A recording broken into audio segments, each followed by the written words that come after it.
And we begin tonight with more controversy surrounding Donald Trump's re-election defeat in Georgia. This time it revolves around newly surfaced text messages from then-Senator Kelly Loeffler's cell phone. In one text sent anonymously to the Fox 5 team and other news outlets, Secretary of State Brad Raffensperger's wife partly blamed Loeffler for death threats she and her husband received after the election. Senior I-Team reporter Dale Russell has covered this since 2020 and is here now with the latest. It just seems to go on and on, Russ, doesn't it? We received 136 pages of cell phone text to and from then-Senator Loeffler's phone from an anonymous source.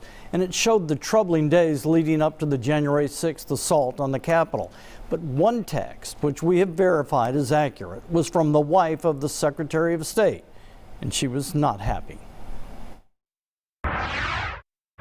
Tell me it's not possible in the United States. In November 2020, American voters picked Joe Biden to be the next president. His margin of victory in Georgia was razor thin, less than 13,000 votes at the time.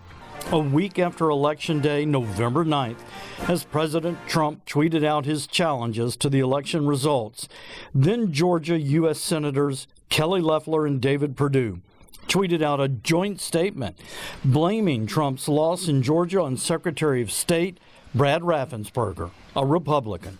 They wrote that Georgia elections were fraught with mismanagement and that Secretary of State Raffensperger failed the people of Georgia and he should step down immediately.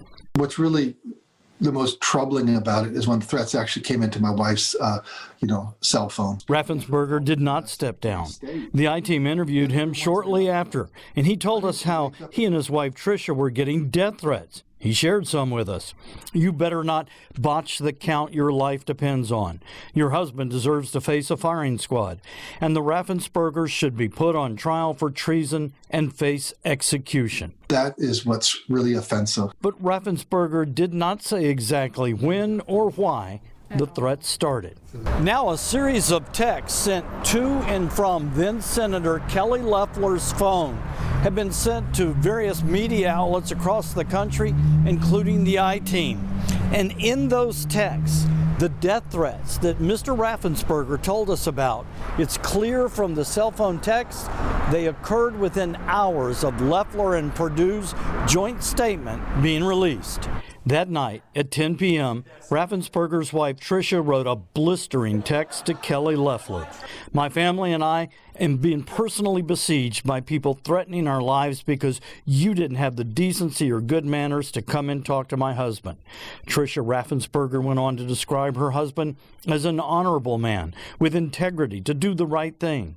She wrote Loeffler, I hold you personally responsible for anything that happens to any of my family, from my husband, children, and grandchildren. And she concluded, what kind of person are you that would purposely do this?